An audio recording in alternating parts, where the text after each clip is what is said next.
যদি আমি বলি আমার রাসূল কেমন ছিলেন, তিনি ছিলেন মধ্যম আকৃতির, তিনি না লম্বা না খাটো। তিনি কখনো বা যখন হাজারো মানুষের সামনে দাঁড়াতেন, বিদায় হজের সময়ে 1,40,000 সাহাবা যখন ময়দানে, তিনি যখন আস্তে করে উঠে দাঁড়ালেন, ওনার চাইতে অনেক লম্বা লম্বা মানুষ থাকার পরেও অবাক বিশ্বে সবাই তাকিয়ে দেখলো সবার উপর দিয়ে যে মানুষটির মাথা মুবারক দেখা যায়, তিনি নবী মুহাম্মদুর রাসূলুল্লাহ সাল্লাল্লাহু আলাইহি ওয়াসাল্লাম। তিনি মধ্যম আকৃতির হওয়ার পরে সবার উপরে তার শির, সবার উপরে তার মাথা। সবাই অবাক বিস্ময়ে তাকিয়ে দেখলেন তার চুলগুলো হালকা হালকা কোঁকড়ানো।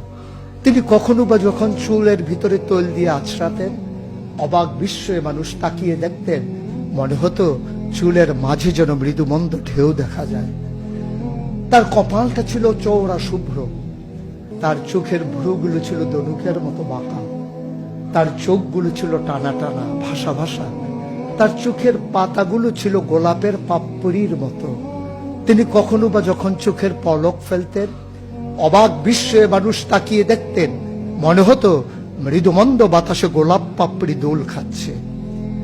তার চোখের সাদা অংশ ছিল রক্তিমাভ সাদা, কালো অংশ ছিল তার কৃষ্ণ কালো।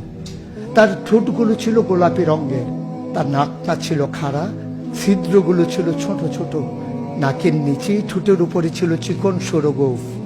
তিনি কখনো বা যখন মুচকি হাসতেন, তার গোলাপি রঙের ঠোঁট দুটো যখন একটু ফাঁক হয়ে যেত আর দাঁতগুলো যখন বের হয়ে যেত, মানুষ অবাক বিস্ময়ে খুঁজত কোথাও যেন বিজলি চমকিয়েছে।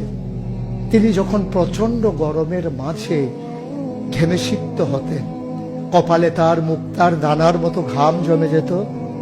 তিনি যখন দৌড়ে দৌড়ে তার বিবিদের ঘরে যেতেন, আমাদের মায়েদের ঘরে, আল্লাহ রাসূল সাল্লাল্লাহু আলাইহি সাল্লাম ঘরে ঢোকার পরে মায়েরা দেখতেন কপালের মাঝে মুক্তার দানার মতো বিন্দু বিন্দু ঘাম জমে আছে। মায়েরা বলতেন, গুস্তাখি মাফ কর দিজিয়ে, বেয়াদবি মাফ করবেন, আপনি চুপটি করে একটু বসুন। নবীকে বসিয়ে ওরা ছোট্ট শিশি খুঁজে বের করতেন, অতি যত্নে পরম আদরে তার কপালের ঘামগুলো তারা শিশির ভিতরে ভরে মুখ বন্ধ করে রেখে দিতেন। ঈদ যখন আসতো, বিয়ে যখন হতো, জমানো ঘাম তারা আতর হিসেবে ব্যবহার করতেন। এ নবী তো সে নবী, হেঁটে গেছেন 1 মাস আগে রাত পথ ধরে, যাওয়ার পরে তিনি তো চলেই গেছেন। 1 মাস পরে যখন আবার ওই পথ মারিয়ে কোন এক সাহাবা যাচ্ছেন, স্থানীয় বাসিন্দা যারা রাস্তার কিনারে যাদের ঘর, তাদেরকে ডেকে বললেন, ভাইরা এ পথ দিয়ে কি আমার নবী হেঁটে গেছে কখনো? বলেছে, সে তো 1 মাস আগের কথা, তুমি বুঝলে কেমনে? মুচকি হেসে সাহাবা জবাব দিলেন, হেঁটে গেছেন 1 মাস আগে, কিন্তু আজও সেই পথে নবীর গায়ের জান্নাতি গন্ধ পাওয়া যায়। এ আমার নবী, এ আমাদের নবী, আমাদের গর্ভের নবী। কেন পাঠালেন নবীকে?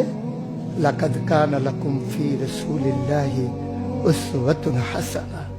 তিনি মডেল, তিনি আইডল, তিনি আইকন, তিনি অনুপম আদর্শ, তিনি আমাদের জন্য উসওয়াতুন হাসানাহ।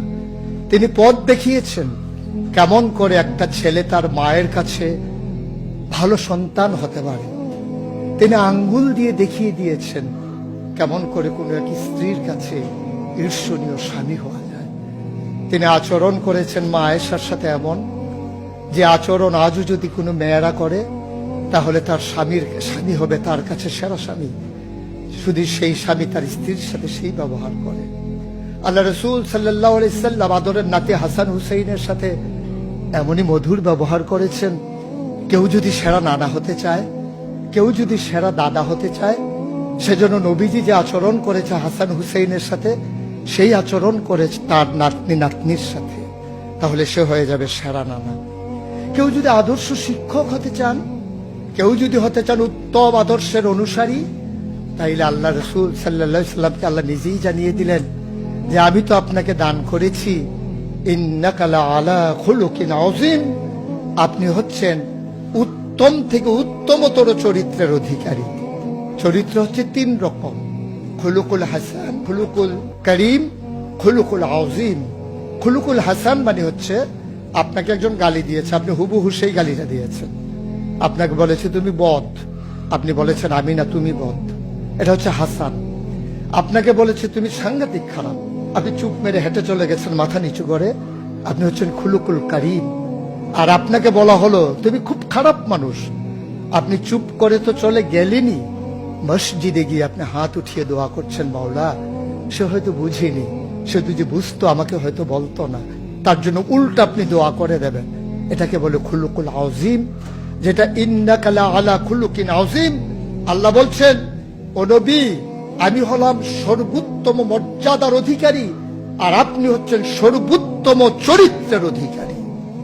সুতরাং যার কোনো তুলনা হয় না, তুলনা মেলা ভার, জুড়ি মেলা ভার।